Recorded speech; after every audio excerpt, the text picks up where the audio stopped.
The X-Men stories have always been complex, and it's not just about Professor X and his team of good guys versus Magneto and his team of bad guys. Unlike most superhero stories, humans play a much larger role in the X-Men universe.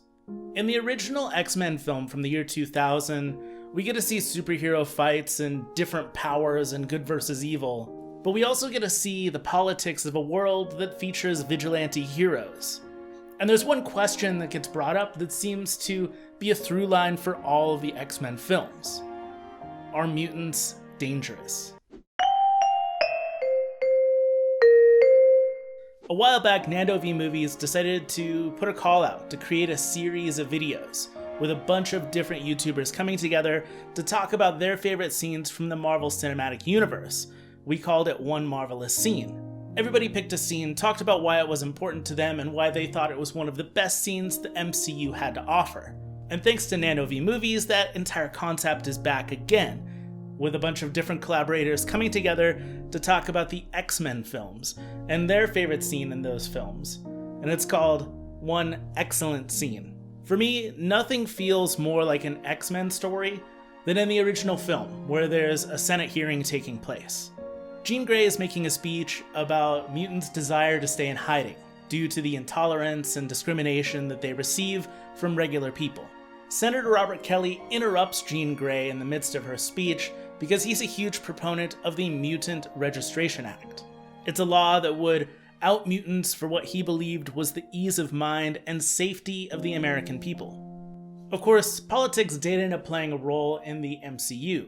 The Civil War is based around the role of vigilante justice and how often we actually need the Avengers.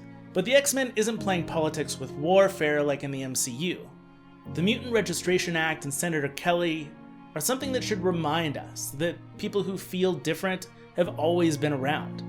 And they've always feared for how they'd be treated, whether it was about the color of their skin, their gender, their sexual preference, and so on. Bryan Singer actually took the job of directing the original X-Men film because as a gay man, he felt like he could relate to the X-Men. He could see himself as one of these mutants because it hadn't really been acceptable to be a gay man in public until recently. And even the idea of coming out as gay is still a terrifying notion within the gay community. And other communities have that same kind of fear about outing themselves as minorities within a majority group. When Senator Kelly interrupts Jean Grey and asks the question, "Are mutants dangerous?" he not only stereotypes an entire group of people, but he's also ignorantly affecting that group in a negative way. He's made an entire group of people the villain by asking a loaded question. It's a question that contains a negative assumption, implying that mutants are capable of and are most likely dangerous. It's a political move to make himself and the Mutant Registration Act look good to the American people. He could have asked a less biased question like, what do mutants need from the American people to be able to come out and express themselves? But in using the word dangerous, he's putting that mental thought into the people that hear and watch him at this hearing. And if people didn't think that mutants were a threat, they actually might now, and therefore will side with Senator Kelly and his Registration Act. The idea of fear-mongering isn't a new thing in politics. We did that in the 80s with the gay community. Politicians everywhere made people believe that gay people would just be spreading AIDS around to everyone. There was also this claim that society would crumble with the ending of segregation. A more recent political agenda would be talking about transgender people and their use of public restrooms. Instead of asking about what transgender people need within our society, they instead became vilified. And transgender people were seen as dangerous as politicians pushed this agenda that men would be sneaking into women's restrooms and hurting them or sexually assaulting them because of some kind of transgender loophole.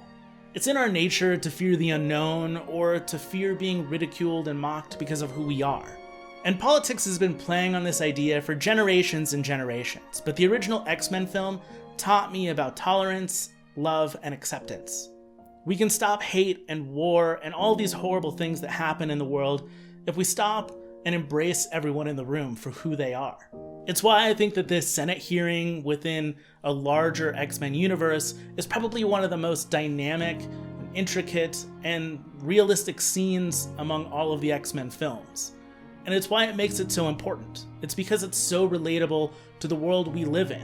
And it's not just the world that we lived in back in the year 2000, but it is the world that we live in now. It's such an important scene to all of the X-Men films that I actually think it's one of the most important scenes in any superhero film, bar none.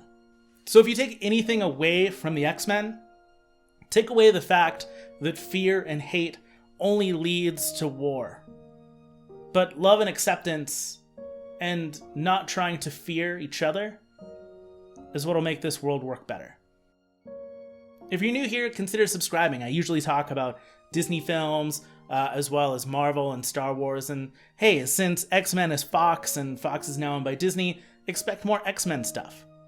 You can also support what I do at Patreon if you're interested in checking that out. I put up different videos and podcasts and all kinds of other stuff there, as well as you get access to our Discord channel. And if you want to check out the entire X-Cellent Scene series, you can right over here, or check out one of my other videos down below that. And until next time, thanks for watching and keep moving forward.